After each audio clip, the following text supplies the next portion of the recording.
Lorsque nous nous sommes unis, nous étions très centrés sur notre carrière dans le domaine des loisirs. Nous ne pensions pas à notre famille. De grandes choses arrivaient à Eric et Nancy Pierre. Ils venaient de se marier.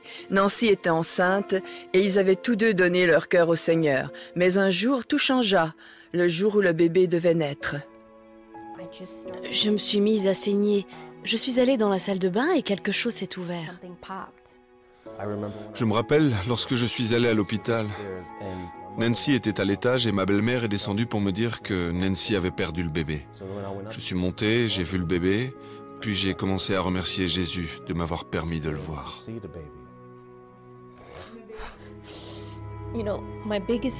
Ma plus grande crainte, c'était de sortir de l'hôpital sans bébé.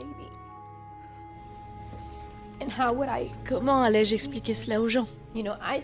Je sers un sauveur ressuscité qui fait des miracles. Comment allais-je pouvoir leur expliquer qu'il n'y avait pas de bébé? Le temps passa et ils se rapprochèrent du Seigneur. Cela s'est produit et il doit y avoir une raison. Je ne connais pas cette raison, mais je sais qu'il y en a une. Nous avons ainsi commencé notre guérison et nous avons été soutenus par nos connaissances. Et rapidement, la vie a repris son cours normal. Dans les années qui suivirent, non seulement Dieu guérit leur cœur brisé, mais il les bénit avec d'autres enfants. Et plusieurs années plus tard, Nancy fut à nouveau enceinte de leur troisième enfant. Il devait être 5 heures du matin et j'ai senti une lourdeur à l'estomac. J'avais presque l'impression que lorsque je me retournais, mon estomac se retournait avec du retard. Depuis la fausse couche, nous savions que nous ne voulions pas prendre de risques. Et nous sommes immédiatement allés à l'hôpital. Lorsque j'ai entendu le médecin dire « Nous devons y aller maintenant », j'ai tout de suite dit au Seigneur « Seigneur, non, pas encore. S'il te plaît, Seigneur, je ne pourrai pas le supporter encore une fois. » Ils ont emmené Nancy d'urgence en salle d'opération pour une césarienne. Ils faisaient tout en même temps. Ils me transportaient sur le lit, me mirent une intraveineuse dans le bras, me firent l'anesthésie. Tout a été fait en même temps. Ils ont dû réanimer le bébé parce qu'il était mort, baignant dans le sang pendant 3 minutes. Le médecin de Nancy, le docteur Léontine Narcisse. Nancy est arrivée avec une rupture du placenta, c'est-à-dire que son placenta avait commencé à se détacher de son utérus. C'est dangereux pour le bébé, car son approvisionnement en oxygène diminue. Cette condition est également dangereuse pour la mère. Le placenta détaché provoque une forte hémorragie qui finit par causer l'arrêt des organes vitaux.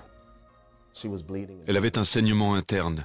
C'est là que c'est devenu vraiment grave, parce qu'ils ne savaient pas comment stopper cette hémorragie. Elle était dans un état critique, à 100% critique. J'ai eu l'impression que la vie quittait mon corps. J'ai vu mes doigts devenir bruns, sombres, comme si j'étais en train de mourir.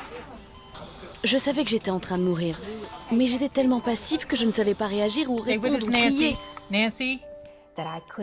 Je ne savais rien faire pendant tout ce temps et j'étais en train de mourir. J'avais besoin que Dieu intervienne rapidement. J'avais besoin de personnes qui savaient comment prier pour ouvrir les cieux. Avez-vous pensé que vous pouviez perdre votre femme? Nancy était dans le coma et bébé Pierre sous surveillance 24 heures sur 24. Tous deux étaient dans une situation critique. Y a-t-il eu un moment dans votre vie où vous n'avez pas fait confiance en Dieu, où vous avez dit « Seigneur, j'ai déjà vécu cela, je ne veux pas le vivre une nouvelle fois ». Je parlais à une amie au téléphone qui m'appelait tous les jours pour m'encourager et je lui ai dit « Il m'est difficile de faire confiance en Dieu dans cette situation parce que je ne sais pas ce qui va arriver. Comment lui faire confiance ?» Et elle a répondu « En lui confiant toute chose, ouvre-lui ton cœur. » Seigneur, j'ai besoin de paix, j'ai besoin de clarté d'esprit, j'ai besoin que tu me montres ce qui se passe. Je ne sais pas comment prier, mais je sais que je te loue. Est-ce que cela suffit, Seigneur? Que veux-tu d'autre? Est-ce que tu veux me briser? La famille et les amis prièrent jour et nuit pour Nancy et le bébé. Nous avons décidé de combattre par la prière. J'ai collé des versets bibliques partout, croyant que ces paroles de guérison allaient pénétrer sa chair. Son mari était là chaque soir, qui priait et lisait la Bible. La foi de cette famille était phénoménale. Quand est-ce que les choses se sont mises à bouger? Et quand avez-vous vu Dieu commencer à répondre à vos prières? Je me rendais à l'hôpital à pied. Il était tard, environ 21 heures. Et le Seigneur m'a rappelé un rêve que Nancy avait fait, dans lequel elle écrasait un hélicoptère à main nue. Qu'est-ce que ce rêve signifiait pour vous? Nancy pensait que Dieu lui donnait de la force, une force surnaturelle. Dès cet instant, j'ai su que Nancy allait s'en sortir.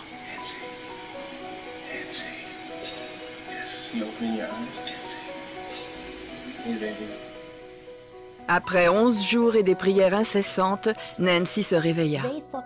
Ils pensaient que j'allais être un légume, que j'aurais des problèmes pour marcher ou penser. Pas du tout. Dieu m'a rétabli entièrement. Non seulement il m'a guéri, mais il m'a entièrement rétabli. J'avais tout mon esprit, ma mémoire à long terme, à court terme. Seul Dieu peut faire cela. L'homme peut faire un petit peu, il vous recolle et vous vous en sortez un peu de travers, mais seul Dieu peut vous rétablir entièrement.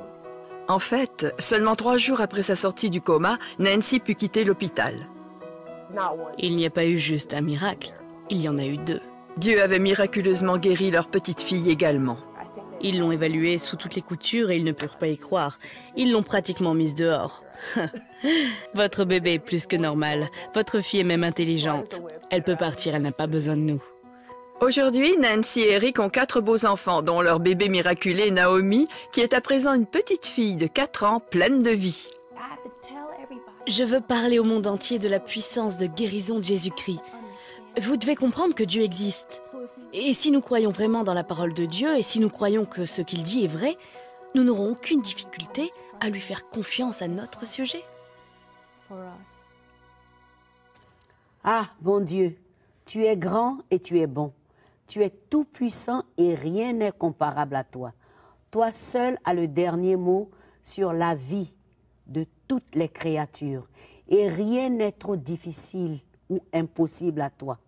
Oui, toi seul est l'Éternel. Tu agis et réagis selon ta souveraineté. Qui peut s'opposer à Dieu? Ce témoignage poignant vient encore démontrer l'existence de Dieu manifesté en un seul, Jésus-Christ. Pas une idole, ni un devin, ni un fétiche ou système, mais Dieu, l'Éternel, qui n'est comparable à aucun autre. Je dis ce que je dis avec certitude, avec assurance. Voyez-vous, même comment le bébé et Nancy, dans ce coma profond, ont eu la vie miraculeusement. Et aux grandes dames de tous les médecins, scientifiques, sceptiques et ceux qui connaissent leur Sauveur, eux, ils l'ont invoqué et ils ont vu l'exploit de Dieu. Maintenant, vous qui suivez ce message, est-ce que vous connaissez ce Sauveur-là, mes amis? La vie a un nom, Jésus-Christ. Et je voudrais vous le présenter. Il est le Fils de Dieu. Arrêtez d'être choqués quand on dit cela. C'est le seul envoyé sur la terre pour le salut des hommes. Et il est le seul, saint, pur, sans péché, qui efface tous les péchés, parfaitement par son sang. Pas le sang des animaux ou humains sacrifiés. Oh non, pas ces abominations, mais le sacrifice parfait de Jésus-Christ, mort à la croix et ressuscité pour le seul, je dis le seul, qui a vaincu le mal, les démons et la mort. Même le temps me manque d'en dire plus. Alors ne restez plus spectateur ou indifférent. Donc, mon ami, c'est le moment. Tu as besoin de Jésus-Christ pour vivre la vraie vie, sans compromission, sortir de toute œuvre morte autour de toi. Tu sais de quoi je parle? Je ne sais pas quelle maladie incurable, quelle détresse, calamité ou drame, ou probablement ce que tu as. Mais il y a une chose, la vie est dans le nom de Jésus. Si tu fais cette prière, sincèrement, Jésus vient dans mon cœur. Vois-moi maintenant, j'ai vu toutes les merveilles dans la vie des autres.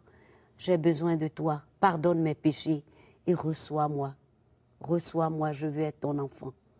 Si tu as fait cette prière, alléluia à Dieu, tu viens de passer du stade de créature à enfant de Dieu. Désormais, tu as le pouvoir, selon l'évangile de Jean. Prends la Bible, la parole de Dieu. Écoute ton Seigneur.